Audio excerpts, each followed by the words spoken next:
Bonjour Mickaël. Bonjour Axel. On se retrouve pour le Cordle Talk numéro 4, si je ne m'abuse, C'est ça. qui sortira début décembre. Donc c'est bientôt Noël, on vous sortira un épisode spécial Noël a priori. Bonnes vacances à ceux qui peuvent en prendre, et aux autres, Bon courage. pas de chance, hein. On n'est pas dans la même galère. Allez, N'oublie on pas de penser à commence. toutes ces personnes qui travaillent en première ligne, aux caissières, aux caissiers, excusez-moi, aux infirmières, aux infirmiers et à toutes ces forces. En effet, force. Du coup, on va passer sur le premier sujet, qui est tout simplement que faire si dans notre premier starter, on tombe sur un mot du Cordle, enfin un des 5 mots, un des 4 mots, pardon, à deviner. C'est une question qui avait été posée en commentaire. Je pense qu'il est temps d'y répondre sérieusement. Qui est l'auditeur? On peut peut-être le saluer ou la J'en ai saluer. pas la moindre idée. Très bien. C'est vrai qu'on ne lit pas les commentaires, hein. Vous pouvez toujours en mettre, mais on a Ouais, quelqu'un qui le fait pour nous. exactement, on est quand même pas, on s'abaisse pas à ce niveau-là. Pas le temps. Du coup, je sais pas ce que t'en penses, Mickaël, mais moi personnellement, ma stratégie, c'est de voir que quand on a un mot quand notre premier mot, notre premier starter s'avère être un mot des 4 mots finaux, j'ai une stratégie assez simple, c'est de tenter de le faire en 5. Eh ben, je suis Pour d'accord. moi, on va dire, le but c'est de le faire en 6, on va dire, de manière générale. Mais est-ce qu'on va se rappeler de quelqu'un qui fait souvent des 6, ou est-ce qu'on va se rappeler de quelqu'un qui arrive à faire un 5 de temps en temps? Pour moi, le 5, c'est le meilleur score qu'on peut faire au Cordle. Comme on l'avait dit, avec beaucoup de chance, on peut faire un 4, mais c'est vraiment extrêmement rare. Mais un 5, déjà, on n'est pas tous à avoir réussi à le faire pour le moment. Et pour moi, dès qu'on peut tenter un 5, il faut faire un 5, tout simplement. Eh ben, écoute, Axel, je suis plutôt d'accord avec toi. En fait, j'ai l'impression que cette décision, elle reflète pas seulement une décision cordelesque, mais une décision qu'on peut prendre dans la vie en général. Quand une opportunité se présente, Oui. est-ce qu'il faut la saisir ou est-ce qu'il faut temporiser, peut-être attendre ou se contenter de son confort? Ça dépend. Oui, Ça dépend. il faut savoir faire la part des choses, savoir Mm. évaluer le risque qu'on prend par rapport au bénéfice qu'on peut en tirer, en effet. Exactement. Exemple, compétition, un tournoi qui a lieu de cordel, où tous les concurrents sont un peu à égalité, et toi, tu mènes de 1. Donc tu as un coup de moins que les autres. Ah, Est-ce que tu prends le risque de tenter l'impossible et de tout perdre, ou est-ce que justement, tu vas assurer le 6 à ce moment-là? alors en cas de compétition, c'est vrai que je risque de vouloir tenter d'assurer la victoire plus tôt. Mm.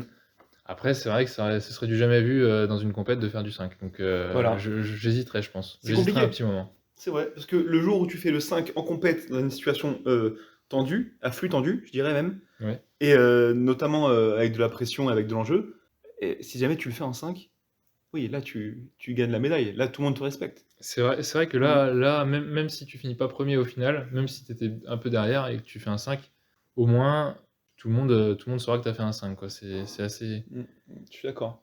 Ouais. Et même, j'irais un peu plus loin. Mm. Si notre premier mot n'est pas un des mots des 5, mais un mot très proche, est-ce qu'il faudrait pas tenter de deviner directement plutôt que de mettre un deuxième starter? Ça peut se défendre aussi. Ça peut se défendre, c'est toujours très tentant de faire ça, hein. C'est très tentant. Ouais. Est-ce que ça mène souvent à des bêtises quand même, j'ai Ça mène souvent à l'impression. des bêtises, mais comme on le disait, est-ce que la part de risque est intéressante ou pas? Ah, c'est qu'un Cordle, hein, après tout. Pour moi, on peut prendre le risque. Sur du Cordle, on peut prendre le risque. Ouais, je suis d'accord, mais tu vois, une situation où tu aurais donc 5 lettres, imaginons que tu es première tu l'as pas, mais tu as OU, espace tu l'as pas, et E. Donc en gros, tu as ou E. Tu peux très bien avoir, je sais pas moi, loupe ou Oui, moule, par exemple. par exemple. Et dans ces deux cas, c'est quand même des risques que tu peux prendre, tu vois. Oui, oui, il y a toujours un facteur risque. Ouais. Et il y a même Ouais, ouais, ouais. Attention, un obélisque aussi, je crois. Enfin, c'est facteur risque et obélisque. Exactement, exactement. Ouais. C'est C'est vrai que c'est presque. un cas peut-être extrêmement précis que vous nous amenez là, Mm. en donnant des lettres avec des emplacements. Mais c'est vrai que quand on a après un starter, 3 lettres de bien placées et éventuellement une mal placée, qui veut dire qu'on sait exactement où est cette lettre vu qu'il ne reste plus qu'une possibilité pour cette dernière, c'est vraiment tentant d'y aller. Après, prendre beaucoup de risques sur un deuxième mot, C'est rarement payant, mais bon, le jour où c'est payant, c'est toujours glorifiant. C'est vrai. J'ai une question d'ailleurs, Axel. Est-ce que tu as déjà fait un starter et directement qui passe du coup? J'ai déjà fait 2 starters mais mon double starter qui passait. Incroyable. Le Non, fameux vraiment? pool grain, mon starter assez emblématique. Enfin, c'est celui que j'utilise quasiment tout le temps. Toi, c'est route et salin. Exactement. J'en connais d'autres, c'est poire et salut. Bon, chacun les siens. Oui, voilà. Poire, On salut. ne les jugera pas tous. Non. Mais, mais aux routes, non, pardon, poule et grain sont déjà tombés. Et du coup, j'avais la possibilité de le faire en 4. Incroyable. J'ai fait en 5 ce jour-là. Mais il y avait une possibilité de le faire en 4. C'est pour ça que je dis que c'est pas impossible. Question, est-ce que tu as essayé en entraînement de faire plusieurs mots pour pouvoir tomber là-dessus? Ou c'est vraiment le hasard total?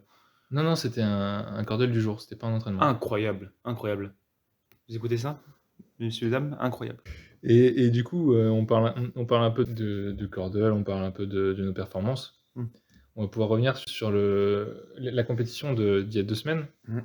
Compétition qui a enfin permis de nous faire affronter l'intelligence artificielle de Clément. Donc comme on l'a dit, c'est purement...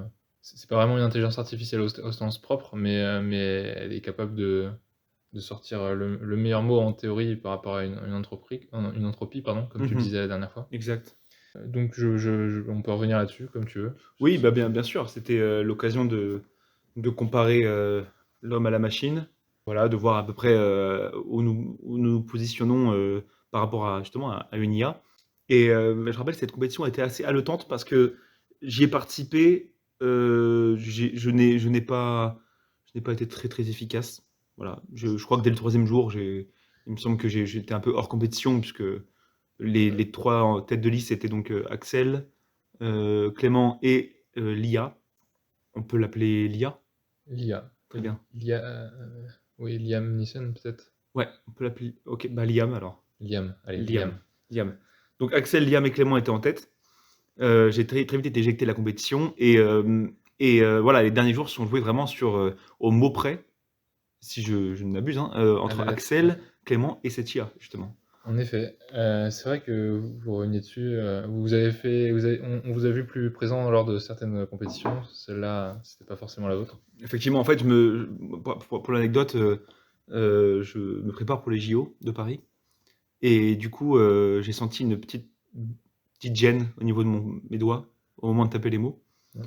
Et du coup, j'ai préféré abandonner ou en tout cas la jouer cool pour pouvoir être prêt pour 2024. C'est fort louable comme attention de vouloir privilégier l'exploit national plutôt qu'une compétition.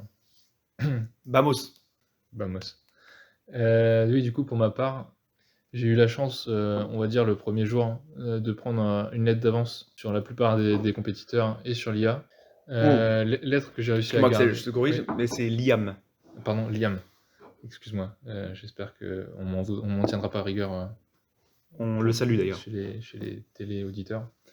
Du coup, j'ai réussi à récupérer une lettre d'avance le premier jour en faisant avec un bon coup de chance. Enfin, une prise de risque, on va dire plutôt. Oui. Qui a été payante. Ouais. Liam, pardon.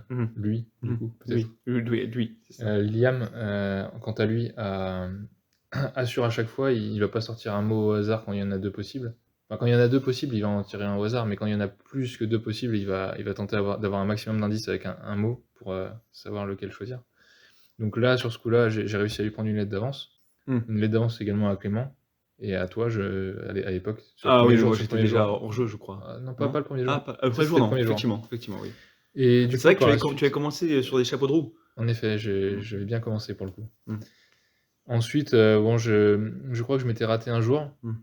Donc on était revenu à égalité avec Liam et avec Clément aussi, il me semble. Et j'ai réussi à reprendre ma lettre d'avance un peu plus tard et à la conserver jusqu'à la fin de la semaine, ce qui m'a permis de détrôner Liam, qui est arrivé 2e. Ouais, bonjour à lui. Et du coup... Je pense pas qu'il regarde les Cordel Talk puisqu'il n'est pas connecté à Internet, mais... ça ne saurait tarder.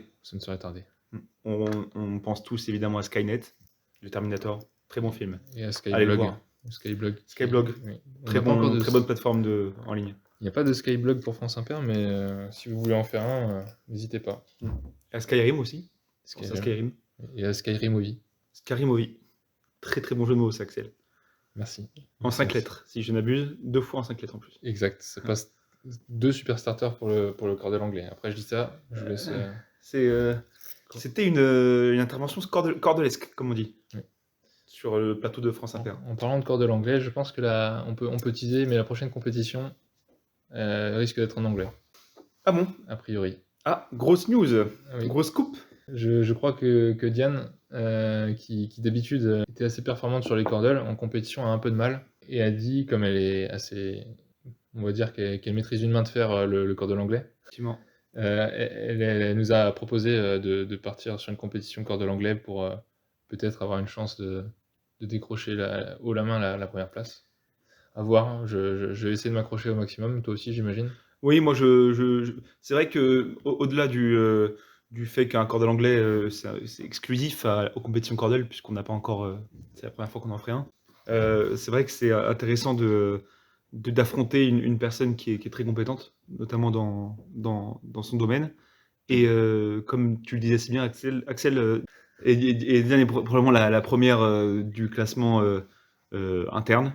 Donc voilà. Donc c'est intéressant pour le challenge. En effet. Et je me permets, peut-être qu'on devrait la renommer, si elle arrive à battre Lia en anglais, Diane Leeson. Liam, pardon. Oui, on devrait la rappeler Diane Leeson. Ah, et du coup, finalement, ce sera un affrontement Diane contre Liam. Exact. Faudra pas confondre. En effet, il y a confusion possible. Après, avec un peu de jugeote, on peut s'en sortir sans trop de problème, je pense. C'est vrai. Bon courage à Liane et à Diam. Et d'ailleurs, Diane avait un binôme. Diam avait un binôme à une époque qui nous a envoyé une question dans le précédent cordel, on s'en rappelle, Noémie. On la salue. Et je tiens à présenter le prochain sujet, du coup, en précisant qu'à une époque, on était en binôme avec Mickaël, en général, contre Diane et Noémie. C'était le bon temps, ouais, effectivement. Du coup, le jeu, on va dire, qu'on jouait, c'était tout simplement de faire un cordel. Le but, c'était d'avoir le moins d'essais possible, bien sûr. Un nombre d'essais égaux, c'était le plus rapide qui gagnait. Et le perdant devait avait un gage, souvent ramener des crêpes. Donc la question, c'est, les crêpes, est-ce que c'est le bon gage au cordel? C'est le dernier sujet du jour. Est-ce que les crêpes en tant que gage, c'est la bonne chose? Alors je sais que tu vas sans doute être inspiré sur la question. Ouais, beaucoup de choses à dire, mais je t'en prie. Alors c'est vrai que faire des crêpes, ça peut être un peu, on va dire, chronophage. C'est exactement le bon terme. Je crois que c'est toi le premier qui a fait des crêpes pour un cordel. Exactement, c'est vrai que j'avais perdu ce défi. Je crois le tout premier défi qui a existé dans ce domaine. C'est ça, il me semble. Le tout premier de l'histoire du cordel français. Où exactement j'ai perdu le défi de faire. Donc voilà, j'ai eu pour défi de faire des crêpes.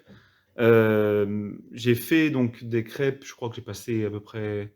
Bah, vous savez, une pâte à crêpes, c'est pas très long à faire finalement. C'est une bonne demi-heure. Mais il faut faire les courses derrière. Il faut acheter les œufs. Il faut les laisser acheter reposer. la farine, la laisser reposer dans le frigo. Il faut mélanger. Il faut les la faire relaisser cuire une par reposer. une.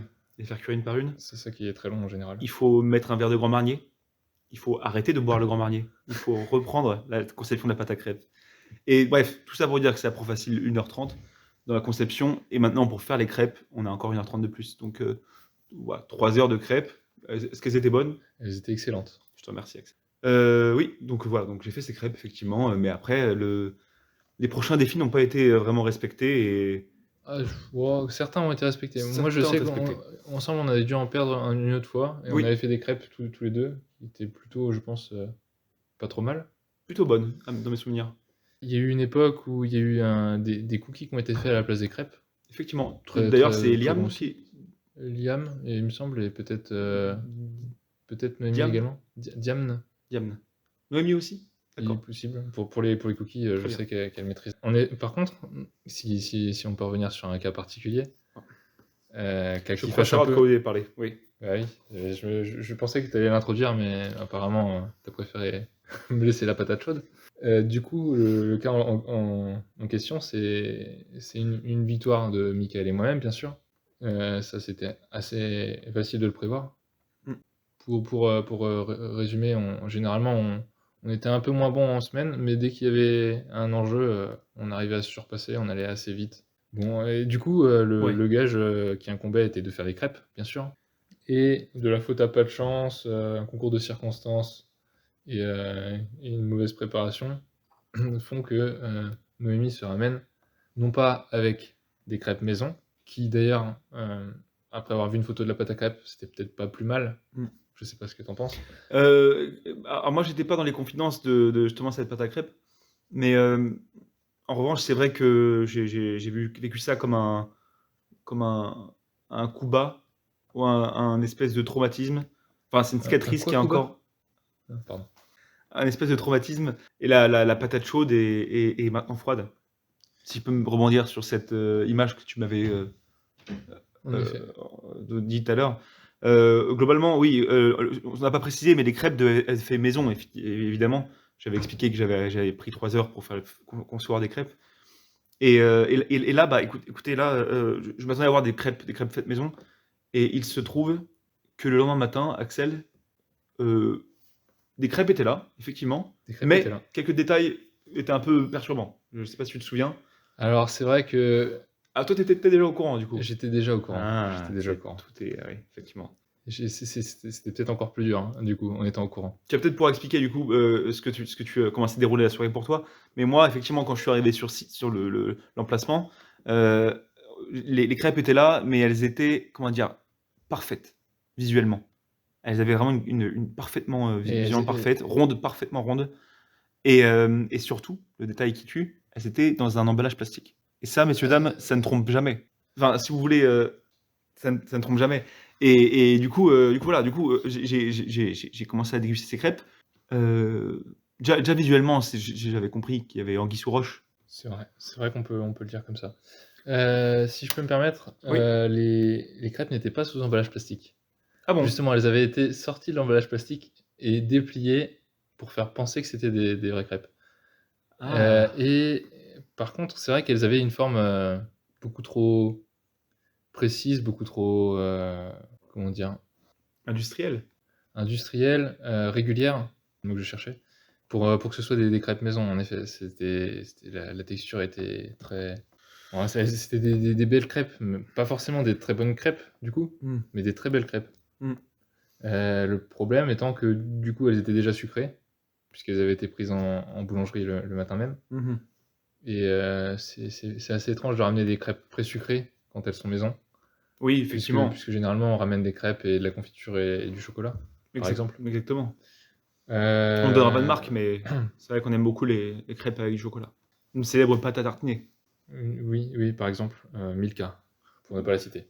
Milka, exactement. Bah, personnellement, j'aime beaucoup le beurre de cacahuète. D'accord, bon, chacun ses goûts. Chacun ses goûts, Mickaël. Je pense que par contre, le souci a été du coup sur la pâte à crêpes. Il y a eu une tentative désastreuse, pour ne pas dire autre chose.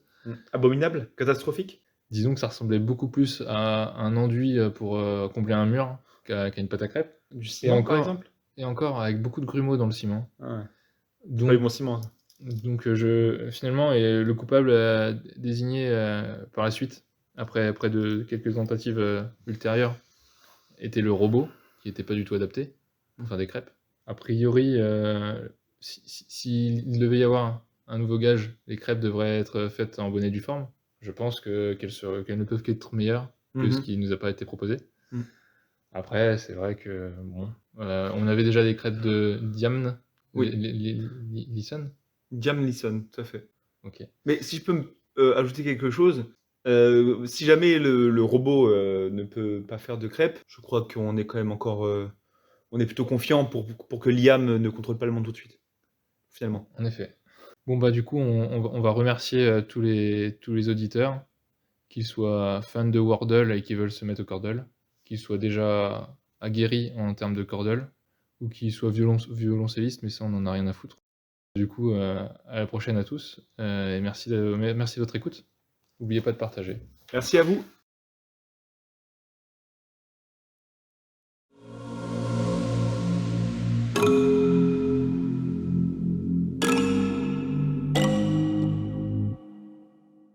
aux caissiers, excusez-moi, aux infirmières, aux infirmiers et à toutes ces forces.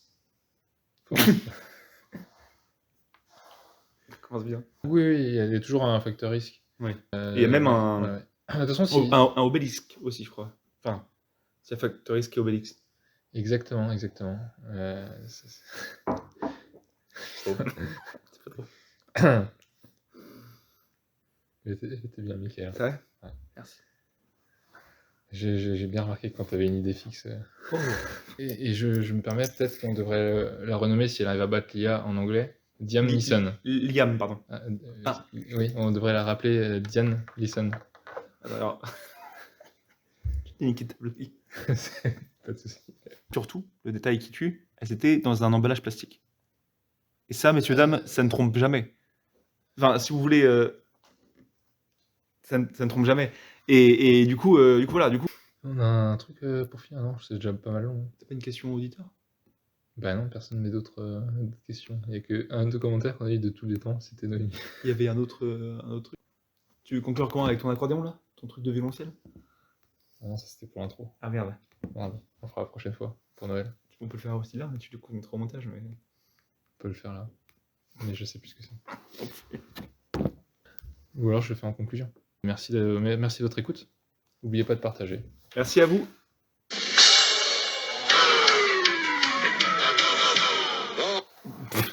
Je me ferai genre une lettre. On verra si ça sera gardé, mais... J'espère que ça sature pas le truc. Ah oui, j'avoue.